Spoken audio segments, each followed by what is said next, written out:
Hello students, इस video में हम 2023 का कैलकुलस 2 का जो एग्ज़ाम हुआ था GNDU का, उसके 6 क्वेश्चन को करेंगे। 6 ए और बी दो पार्ट होंगे, तो दोनों क्वेश्चन कवर करेंगे, दोनों पार्ट्स कवर करेंगे। तो सबसे पहले इवैल्यूएट करने के लिए बोला गया डबल ट्रिपल की जो थर्ड एक्सरसाइज है, change the order, most important exercise, हर साल इसमें से क्वेश्चन आता ही है। तो ये क्वेश्चन आया हुआ है पिछली बार कि evaluate by changing the order of integration. Integration का ऑर्डर चेंज कर दो, और किसका ऑर्डर चेंज करना है ये इंटीग्रेशन दे रखी है आपको कि किसका करना है, ठीक है। तो सबसे पहले तो आपको पता होना चाहिए चेंज द ऑर्डर का मतलब क्या होता है। चेंज द ऑर्डर का मतलब कि अगर स्ट्रिप्स चेंज कर देनी है, मतलब अगर सिंपल भाषा में बोलें तो ये ऐसे है कि आपके पास जब इंटीग्रेशन दी होगी चेंज द ऑर्डर में, तो वो ऐसे होगी कि उसमें एक वेरिएबल लिमिट्स होगी, जैसे कि यहाँ पे ये वेरिएबल में है ना, 2 - x, और दूसरी जो होगी वो कांस्टेंट, यानी कि 0 to 1। मतलब एक लिमिट वेरिएबल में है, और कैसे है, x की टर्म्स में है, तो ऑब्वियसली ये किसकी लिमिट होगी, y की। अगर इन टर्म्स ऑफ x है तो ये y की लिमिट है। तो दूसरा तो सिंपल है कि अगर ये y की है तो फिर ये x की लिमिट ही हुई, है ना। दो डबल लिमिट्स तो आएंगी नहीं, तो इसीलिए ये x की लिमिट्स हैं। अब इसके बाद चेंज द ऑर्डर का मतलब क्या हुआ कि ऑर्डर बदल दो। मतलब पहले जो वेरिएबल लिमिट्स y की थी, अब उनको बदल के वेरिएबल लिमिट्स किसकी कर दो, x की। और कांस्टेंट लिमिट किसकी कर दो, कांस्टेंट जो लिमिट है, जो कांस्टेंट लिमिट है वो किसकी कर दो। देखो पहले क्या था, जो वेरिएबल था, वेरिएबल लिमिट थी, वो किस में थी, वो किसकी थी, y की, है ना। और जो कांस्टेंट लिमिट थी वो थी x की। जब ऑर्डर चेंज होगा आफ्टर चेंजिंग द ऑर्डर, ठीक है, ऑर्डर चेंज करने के बाद जो वेरिएबल लिमिट है वो हो जाएगी x की, और कांस्टेंट लिमिट किसकी हो जाएगी, y की, ठीक है। तो ये चेंजेस आएंगे, ऑर्डर बदल जाएगा। मतलब वर्टिकल स्ट्रिप्स हॉरिजॉन्टल में कन्वर्ट हो जाएंगी, अगर हॉरिजॉन्टल है तो वो वर्टिकल में कन्वर्ट हो जाएगी। y equals to x, y equals to ये, तो मतलब ये मेरे पास वर्टिकल लिमिट है। तो इसको और चेंज करने के बाद मुझे क्या करना है, वर्टिकल लिमिट्स तो ये ऑलरेडी हैं, तो मुझे इनको क्या करना है, हॉरिजॉन्टल लिमिट्स में चेंज कर देना है। देखो जब भी y की लिमिट वेरिएबल में होगी, मतलब इन टर्म्स ऑफ x होगी, तो वो वर्टिकल स्ट्रिप्स को आप शो करता है, ठीक है। और जब x की लिमिट्स दी होंगी, मतलब इन टर्म्स ऑफ y होंगी लिमिट्स, वो हॉरिजॉन्टल स्ट्रिप्स को शो करता है। ध्यान से सुन लेना मेरी बात, क्या बोला है मैंने। अगर स्ट्रिप्स, वर्टिकल स्ट्रिप्स का मतलब है, स्ट्रिप्स जो है वो वर्टिकल हैं, इसका मतलब क्या होगा कि limit of y is variable. Limit जो है y की वो क्या होगी, variable, that is in terms of x। किसकी टर्म्स में होगी, x की टर्म्स में होगी। और हॉरिजॉन्टल स्ट्रिप का मतलब क्या होता है, हॉरिजॉन्टल स्ट्रिप का मतलब कि limit of x is variable. जो x की लिमिट है वो क्या होगी, वेरिएबल होगी। और इसका मतलब एक और क्या हुआ, that is in terms of y, तो वो y की इन टर्म्स में होगी, ठीक है। जो क्वेश्चन हमें गिवन है उसमें y की लिमिट्स दी हुई हैं, यानी कि इन टर्म्स ऑफ x है, तो इसका मतलब y की लिमिट्स हैं। और y की लिमिट्स वेरिएबल होने का मतलब स्ट्रिप कौन सी है, वर्टिकल। तो वर्टिकल स्ट्रिप है, तो चेंज होने के बाद वो किस में बन जाएगी, हॉरिजॉन्टल में, है ना। तो यही मुझे ध्यान से करना है।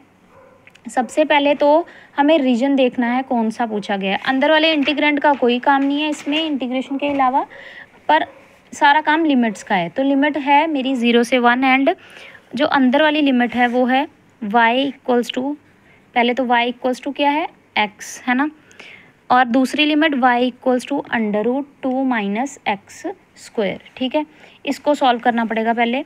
देखो अगर y इक्वल्स टू एक्स है तो ये एक्स एक्सिस और y एक्सिस में ये किसको शो करता है, y इक्वल्स टू एक्स, इस वाली लाइन को जो 45 डिग्री पे जाती है। कैसे पता चला, 1 पुट करोगे 1 मिलेगा, 2 पुट करोगे 2 मिलेगा, 3 पुट करोगे 3। तो 10th क्लास में हमने ग्राफ प्लॉट करना सीखा था, तो बस उसी से आया है। ठीक है, तो ये लाइन आ गई y इक्वल्स टू एक्स वाली। इसके अलावा ये जो है ये किसको शो कर रहा है, इसको थोड़ा सॉल्व करती हूँ। तो y की स्क्वायरिंग करूँगी तो ये आ जाएगा 2 माइनस एक्स स्क्वायर। इसको इस साइड लेके आई तो ये बन गया X square plus Y square equals to 2। तो ये तो इक्वेशन मुझे पता है किसकी है, ये है सर्कल, और जिस सर्कल का रेडियस क्या है, √2, क्योंकि सर्कल की इक्वेशन होती है X square plus Y square equals to R square. तो रेडियस कितना है, √2, √2 की वैल्यू 1.41 समथिंग है ना, तो मतलब रेडियस 1 से ज़्यादा। ठीक है, तो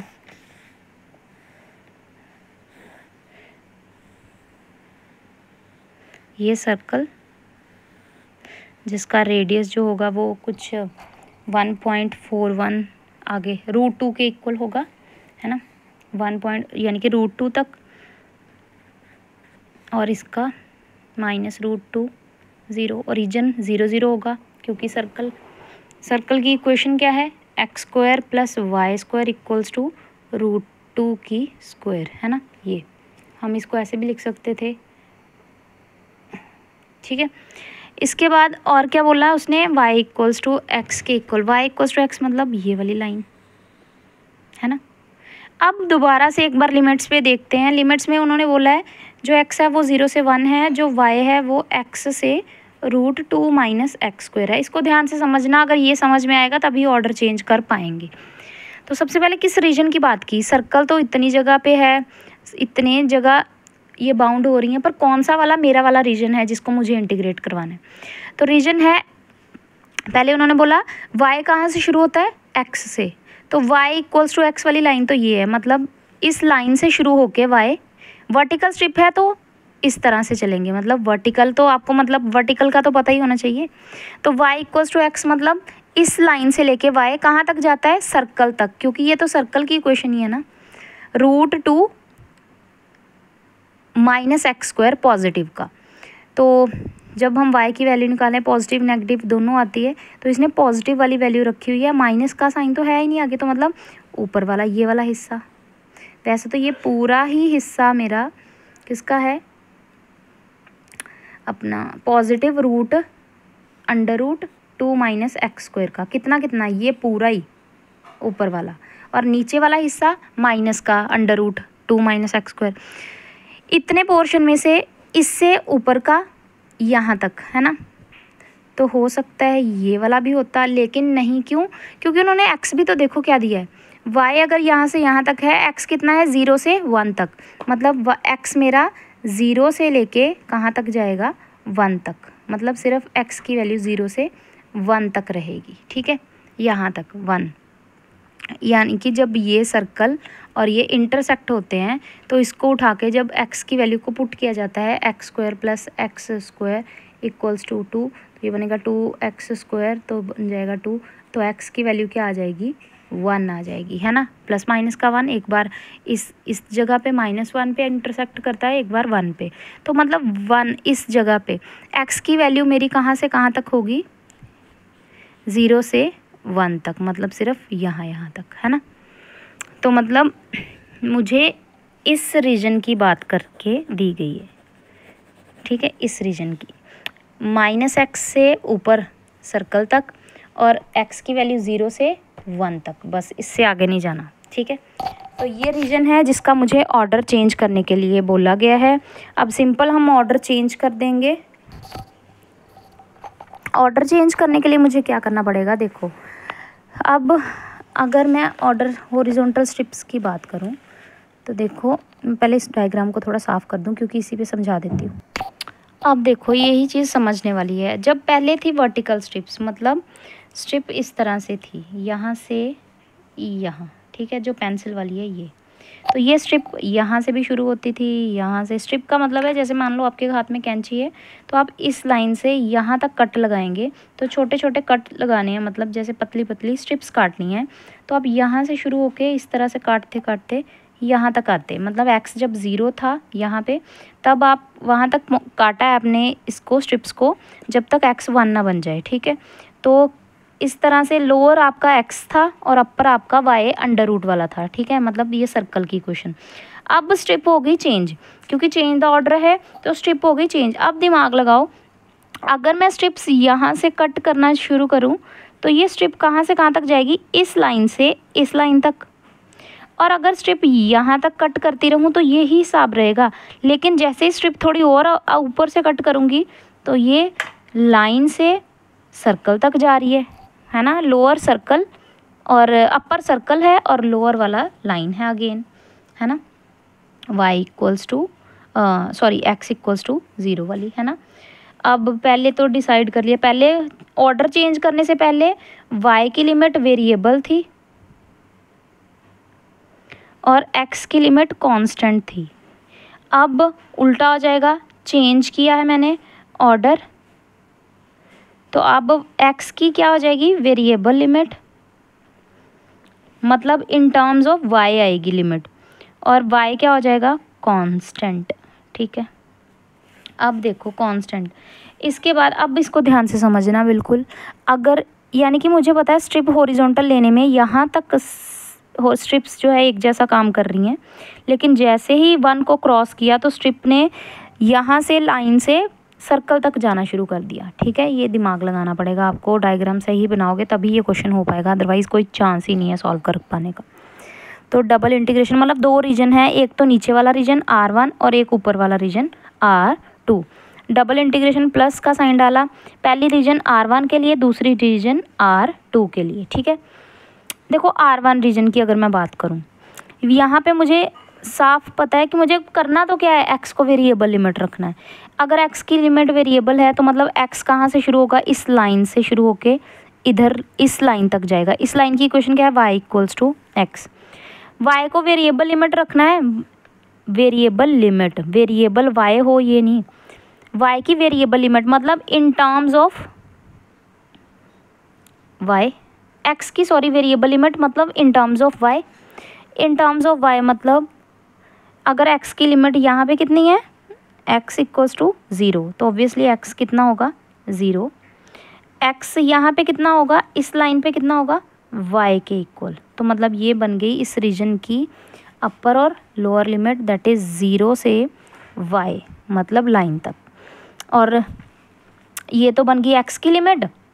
अब y की लिमिट यहाँ से यहाँ तक, हाइट कितनी बढ़ रही है, यहाँ से यहाँ तक, क्योंकि रीजन R1 की बात करोगी, यहाँ से यहाँ तक, मतलब यहाँ से यहाँ, तो हाइट कितनी बढ़ रही है, 0 से 1 तक, तो मतलब 0 से 1 तक। ये हो गई मेरी y की लिमिट्स, ठीक है। प्लस अब सेम इंटीग्रेशन वाले जो मटेरियल है, जो भी इंटीग्रेशन जिसकी करनी है वो अंदर फिल कर लेना है। डबल इंटीग्रेशन डाली, R2 की बात करूँ, R2 में x कहाँ से शुरू हो रहा है, यहाँ हॉरिजॉन्टल स्ट्रिप, मतलब ये चौड़ाई में स्ट्रिप काटनी है, ये इस लाइन से लेके कहाँ तक जा रहा है, सर्कल की इक्वेशन तक। सर्कल की इक्वेशन में x की वैल्यू पता करनी है इस बार, ना कि y की, क्योंकि x की लिमिट वेरिएबल होनी चाहिए, मतलब इन टर्म्स ऑफ y होनी चाहिए। तो यहाँ से x की वैल्यू निकाल लूँगी सर्कल से, तो क्या आएगी, x इक्वल्स टू मतलब वही 2 minus y square under root, है ना, 2 minus y square under root. तो मतलब लोअर लिमिट कहाँ से, x इक्वल्स टू 0 से कहाँ तक, x equals to under root 2 minus y square तक, ठीक है। अब और y जो है वो कितना, हाइट कितनी से कितनी है, यहाँ से यहाँ तक, मतलब 1 से हाइट कहाँ तक है, सर्कल जहाँ पे y एक्सिस को कट किया। तो सर्कल ने जब y एक्सिस को कट किया तो मतलब x कितना होगा, 0, तो y की वैल्यू कितनी आ जाएगी, √2 ही आएगी ना। तो मतलब वैसे भी तो ये हाइट कितनी है, सर्कल है, अगर इस तरफ √2 है, इस तरफ √2 है, तो ऊपर की तरफ भी कितना होगा, √2। तो मतलब y की जो हाइट है वो 1 से लेके √2 तक आएगी। तो ये मेरे पास चेंज करने के बाद ऑर्डर लिमिट्स बन जाती हैं, जो कि आप यहाँ पे पढ़ लेना, सब लिखा होगा, ठीक है। और ये आपको लिमिट्स दे रखी है। इसके बाद तो ये x की लिमिट है जो y में दिख रही है आपकी, ठीक है, इंटीग्रेशन का ऑर्डर चेंज करने के बाद। आगे तो सिंपल इंटीग्रेशन है जो कि आपको आती होगी x वालों की। पहले अब देखो इन टर्म्स ऑफ y लिखा है लिमिट, तो मतलब x की लिमिट पहले, x पहले सॉल्व होगा, क्यों, y लिखा है ना, तो y किसकी लिमिट है, x की, तो x की लिमिट है तो x पहले सॉल्व होगा। मैंने बोला ना वेरिएबल लिमिट वाला पहले सॉल्व होगा। वेरिएबल लिमिट किसकी है, इन टर्म्स ऑफ y है, दैट मीन्स x की लिमिट है, तो x की लिमिट है तो इंटीग्रेशन भी पहले x की ही होगी। तो x की होगी तो मतलब डिफ्रेंसिएशन जब साथ बने तो फॉर्मूला क्या होता है कि f(x) की पावर n, और साथ में अगर f'(x) बन रहा हो तो इंटीग्रेशन क्या आती है, f(x) की पावर n+1 बाय n+1, ठीक है, ये बन जाती है हमारे पास।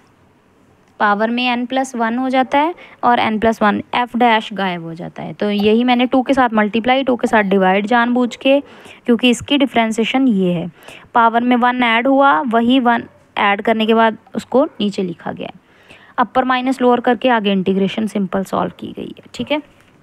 इसके बाद नेक्स्ट क्वेश्चन है हमारा जो कि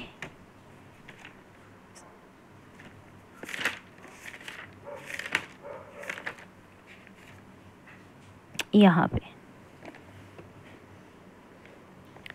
ठीक है। तो ये है इम्पॉर्टेंट एक्सरसाइज है वॉल्यूम की, तो उसमें से पूछा गया है, ट्रिपल इंटीग्रेशन है, सिंपल है, ax² by² + cz² dx dy dz, और ये रीजन दे रखा है x² + y² + z² less than equals to 1। तो सफ़ेयर है, तो सफ़ेयर के पोलर कोऑर्डिनेट्स आपको मैंने करवाए हुए हैं अच्छे से। सबसे पहले तो x को लिख लेना है क्या, r cos थीटा, जैसे कि सर्कल के होते थे। y को लिख लेना है r sin थीटा, तो इनके साथ क्या लगा देना है, sin फाई दोनों के साथ, ठीक है। अब z को क्या लिख देना है, क्योंकि r cos theta sin phi, r sin theta sin phi, तो कहीं cos बुरा ना मान जाए तो r cos फाई लिख दिया, ठीक है। इसके बाद इसका जकोबियन भी याद रखना है, that is r² sin phi, ठीक है, ये जकोबियन है इसका। तो जब भी रीजन चेंज होगा dx dy dz, तो जकोबियन और साथ में dr d theta d phi लिखा जाता है dx dy dz की जगह पे। बाकी आपको पता है x² की जगह पे x² की वैल्यू पुट की गई है, प्लस डाल के इंटीग्रेशन को तीनों के साथ अलग अलग कर दिया, यहाँ पे, ठीक है। b बाहर निकाला, y² की जगह y की वैल्यू जकोबियन और dr d theta d phi, z की जगह z की वैल्यू और d थीटा dy जकोबियन और d थीटा d फाई और dz जो भी है dr, सॉरी। आगे लिमिट्स की बात करूँ तो रेडियस 0 से 1 तक है, थीटा हमेशा 0 से 2 पाई लेते हैं, फाई 0 से हमेशा पाई तक लेते हैं, अनलेस अनटिल उन्होंने बोला ना हो, ठीक है, क्वेश्चन स्टेटमेंट में, अदरवाइज़ तो यही चलेगी, ठीक है। जब पोलर कोऑर्डिनेट्स करवाए थे तब मैंने अच्छे से करवाया हुआ ये। आगे कुछ नहीं है, सिंपल इंटीग्रेशन है, अलग अलग करके उनकी इंटीग्रेशन सॉल्व की गई है। कोई भी एक लिमिट्स कांस्टेंट है, लिमिट्स आर द कांस्टेंट्स, क्योंकि लिमिट्स आर कांस्टेंट, क्यों लिमिट कांस्टेंट है, बार बार मैं ये क्यों बोल रही हूँ कांस्टेंट लिमिट, क्योंकि कांस्टेंट लिमिट हो तभी इंटीग्रेशन अपने अपने वेरिएबल को लेके अलग अलग हो जाती है, ठीक है। अगर लिमिट वेरिएबल हो, अगर लिमिट कांस्टेंट ना हो, वेरिएबल हो, एक दूसरे पे डिपेंडेंट हो, तब उनको अलग अलग नहीं किया जाता, पहले जो वेरिएबल होता है उसको सॉल्व किया जाता है ना। तो इसमें तो कांस्टेंट है, एक दूसरे पे इफेक्ट नहीं डाल रही, आर वाला थीटा की फॉर्म में नहीं है, थीटे वाला रेडियस की फॉर्म में नहीं है, तो इनको अपना अलग अलग पार्टनर देके सॉल्व कर दिया गया है, इंटीग्रेशन कर दी गई है बस, ठीक है।